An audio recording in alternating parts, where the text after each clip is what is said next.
Hola, seguimos con la segunda parte, con el segundo video sobre la independencia de México.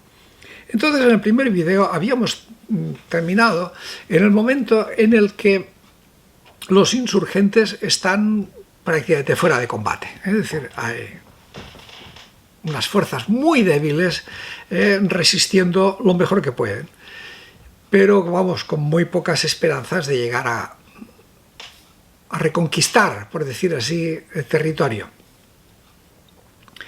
Y en estos momentos ocurre una cosa interesantísima, y es que te decía que en España los militares habían dado un golpe y habían terminado con el abusivo absolutismo del rey para obligarle a aceptar una monarquía constitucional, liberal. Y esto tuvo repercusiones en México, en la Nueva España. Y las repercusiones eran que los realistas, que no eran españoles, fundamentalmente los realistas que había en la Nueva España eran pues como los independentistas, eran exactamente los mismos. Es decir, España no tenía un ejército en México, no lo tenía.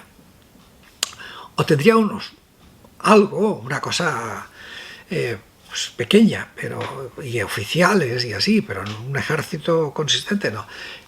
La guerra de independencia fue una guerra entre novohispanos. Bueno, pues entonces resulta que mientras los que querían la independencia muchas veces, en general, eran la gente que quería más justicia y que de los sectores más populares, etcétera, etcétera, mientras esto ocurría, pues claro, las clases altas en general, siempre hubo excepciones, las clases altas lo que querían era mantener su poder y que nada cambiara, y que todas estas reformas y estas locuras de revoluciones como la Revolución Francesa o la Revolución Americana era algo que los ponía completamente enloquecidos. No te digo nada, la Revolución Haitiana, esa ya les hacía tener pesadillas por las noches, ¿no?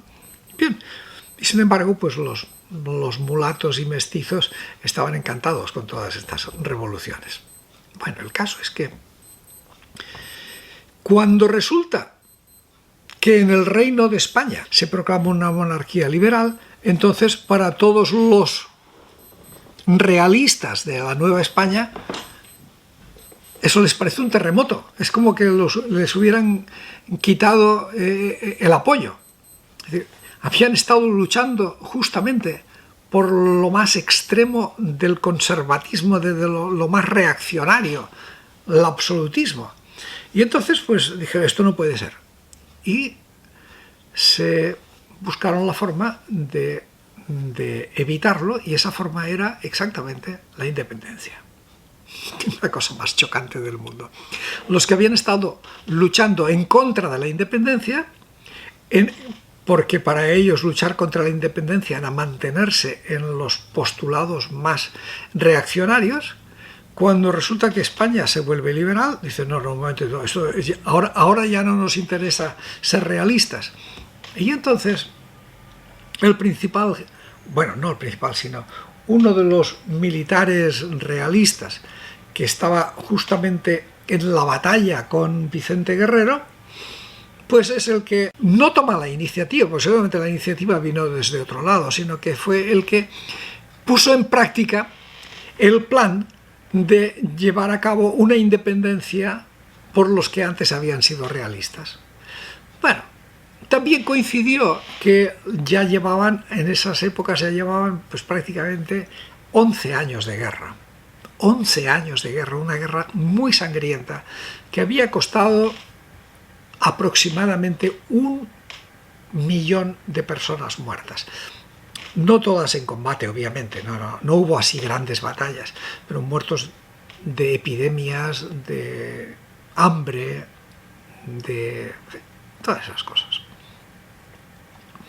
Entonces la gente está muy harta de guerra. El coronel Iturbide, que es el gran protagonista de todo esto, el coronel Iturbide le ofrece al que de verdad era independentista, Vicente Guerrero, le ofrece, dice, oye, mira, ¿sabes qué? vamos a hacer la independencia pero de otra forma, no a tu manera, sino nos vamos a juntar y la vamos a hacer a mi manera. O sea que Vicente Guerrero, que era el hombre que había mantenido, por decir así, la causa más popular de la guerra de la independencia, el otro le venía a decir, bueno, ya, vale, nos vamos a hacer independientes pero a mi modo, ¿no? Te juntas y bueno, el otro pues seguramente que decía, pues esto es mejor que nada, ¿no? Y efectivamente se juntó. Lo mismo pasó con aquel otro que te mencioné en el video anterior, que era Guadalupe Victoria. Pues lo mismo, le dijeron, oye, te juntas a nosotros. Y puso algunas pegas a la cosa, porque claro, el plan de Iturbide era un plan muy curioso, era decir, era hacerse independientes, pero para seguir siendo una monarquía. Y entonces, como lo que ellos querían era mantener esas ideas totalmente reaccionarias, lo primero que se les ocurrió es decir, vamos a decirle a Fernando VII, que está en España poco más o menos que sometido, obligado a aceptar una constitución liberal, le vamos a decir que se venga a México. Seguramente que pensaban que Fernando VII iba a llegar a México a proclamar una revolución. Absolutamente no, evidentemente. Es decir, estos reaccionarios como Iturbide, si querían a Fernando VII como rey o como emperador de México, lo querían porque precisamente sabían cuáles eran sus propósitos, sus intenciones y sus inclinaciones, los de mantener una monarquía absolutista y de, bueno, de mantener el antiguo régimen. Aquí no ha cambiado nada, aquí revoluciones para nada, ¿no? Esto era lo que querían. Entonces, bueno, pues supongo que porque estaba todo el mundo ya muy cansado de guerra, porque dijeron, pues más vale una independencia regular a una independencia, a no independencia, pues entonces Iturbide fue convenciendo a todos los independentistas que encontraba y también a los realistas, porque había realistas que decían, no, no, esto no, nada, les iba convenciendo.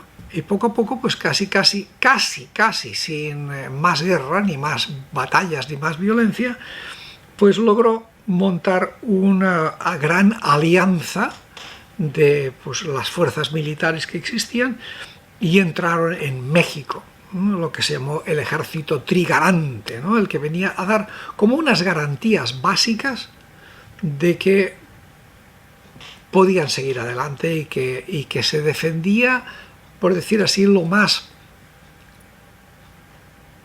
importante de cada grupo, ¿no? Es decir, pues por ejemplo, se seguía manteniendo la religión católica como única, absoluta, e intocable, irreformable y fantástica y maravillosa.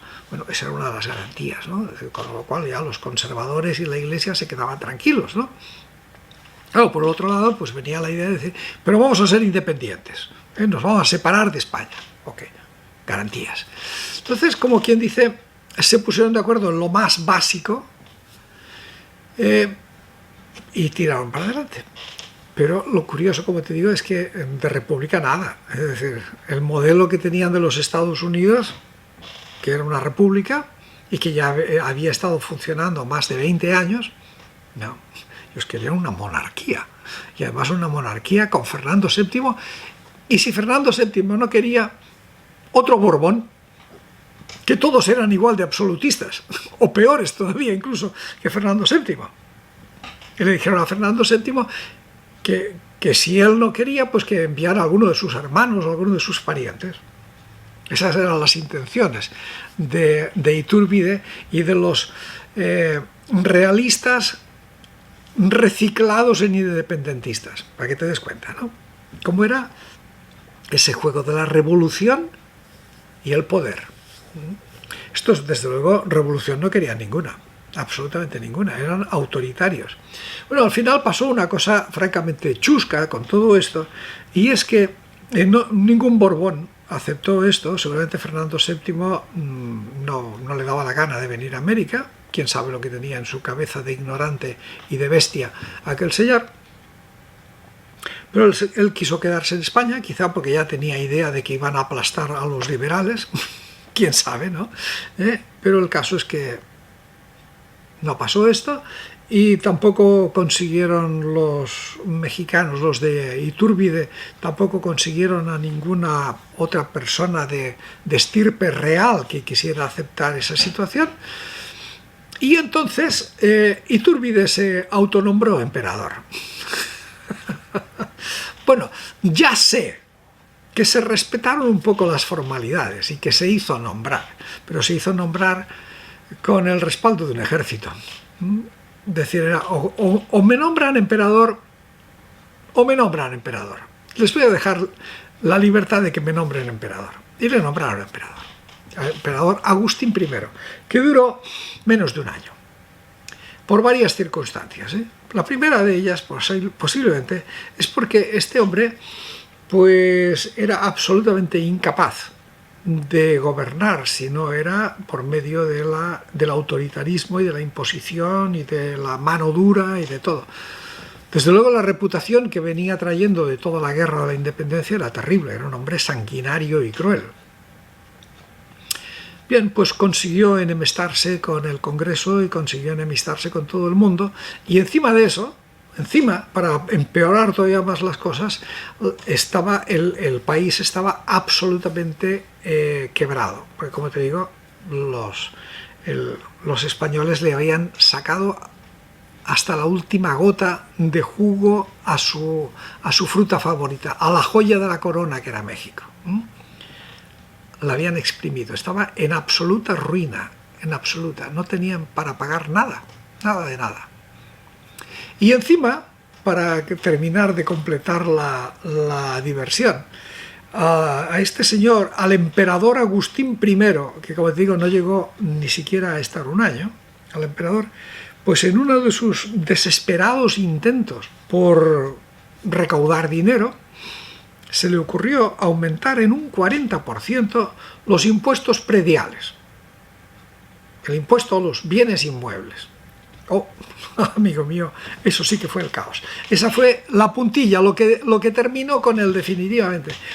Porque los mayores propietarios de bienes, el mayor propietario de bienes inmuebles, ¿quién era? La Iglesia. El mayor propietario. En la Ciudad de México, más del 60% de las casas de vivienda eran propiedad de la Iglesia, que las alquilaba. Y luego el resto, haciendas, que eran pues propiedades de órdenes religiosas, de congregaciones, de diócesis, etcétera, etcétera. Con lo cual, si le subían los impuestos prediales, el que iba a pagar era la Iglesia.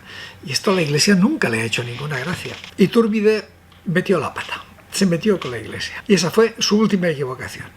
Absolutamente. Él, que era tan conservador y tan reaccionario y que presumía tanto de que él era supercatólico, al final fue la Iglesia Católica el que le dio la puntilla.